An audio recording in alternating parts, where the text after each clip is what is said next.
গত কয়েকদিন ধরে বাংলাদেশে কিছুটা অস্বাভাবিক অবস্থা বিরাজ করছিল। তারই ধারাবাহিকতায় গত পরশুদিন অর্থাৎ বৃহস্পতিবারে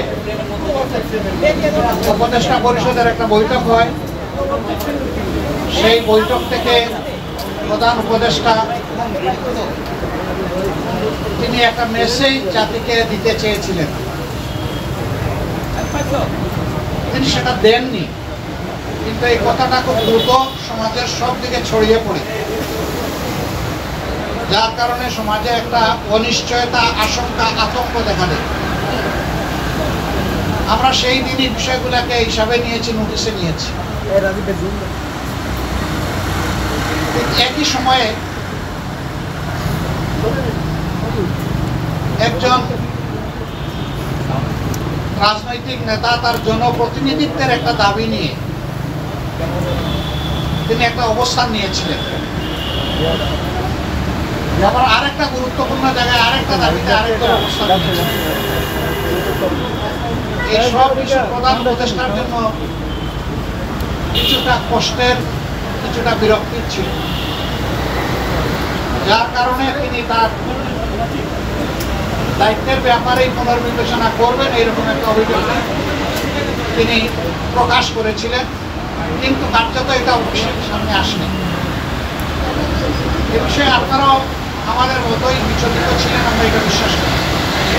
কারণ দেশ আমাদের সবার, দেশ ভালো থাকলে আমরা সবাই ভালো থাকবো। 24শে জুলাই বিপ্লবের মধ্য দিয়ে দেশে একটা পরিবর্তন এসেছে, কিন্তু এই পরিবর্তনে এখন যারা নেতৃত্ব দিচ্ছেন সরকারে, তারা তাদের পরিচয় হচ্ছে যে তারা কোনো পার্টিকে বিলং করবেন না। এটা হওয়া উচিত, তো এখানেও কিছু ব্যতিক্রম ঘটেছে, এটাও মাঝে মধ্যে সমাজকে আবার স্বাভাবিকভাবেই এই পরিবর্তন বা বিপ্লবের অবশ্যম্ভাবে দাবি ছিল যে অর্থবহ কিছু সংস্কার করা লাগবে এবং যারা অপরাধী তাদের বিচার হতে হবে। এই সংস্কার এবং বিচারের মধ্য দিয়েই একটা অর্থবহ নির্বাচন হবে। এই নির্বাচনে সমতল মাঠ থাকবে, নির্বাচনে যারা অংশগ্রহণ করবেন তাদেরকে কোনো ধরনের ষড়যন্ত্রের মুখোমুখি হতে হবে না। এখানে পেশি শক্তি এবং কালো টাকার প্রভাব চলবে না। 15.5 বছর মানুষ 3টা নির্বাচনে তার ভোটের অধিকার প্রয়োগ থেকে বঞ্চিত হয়েছে। এবার তারা নিঃসংকোচে নিজের এই অধিকারটা প্রয়োগ করতে চায় এবং এই সুযোগ পাবে নিশ্চিতভাবে। এটি হচ্ছে জনগণের দাবি। প্রধান উপদেষ্টা ইতিমধ্যে কয়েকবার তিনি বলেছেন নির্বাচন তিনি দিতে চান এই বছরের ডিসেম্বর থেকে শুরু করে আগামী বছরের জুনের মধ্যবর্তী সময়ের সময়, কিন্তু তিনি সুনির্দিষ্ট কোনো রোডম্যাপ দেন, কোনো মাস সপ্তাহ তিনি ঘোষণা করেন না। এটাকে কেন্দ্র করে বিভিন্ন ধরনের দাবি নির্বাচনের রোডম্যাপের ব্যাপারে আছে। আমাদেরও কিছু রিকমেন্ডেশন ছিল,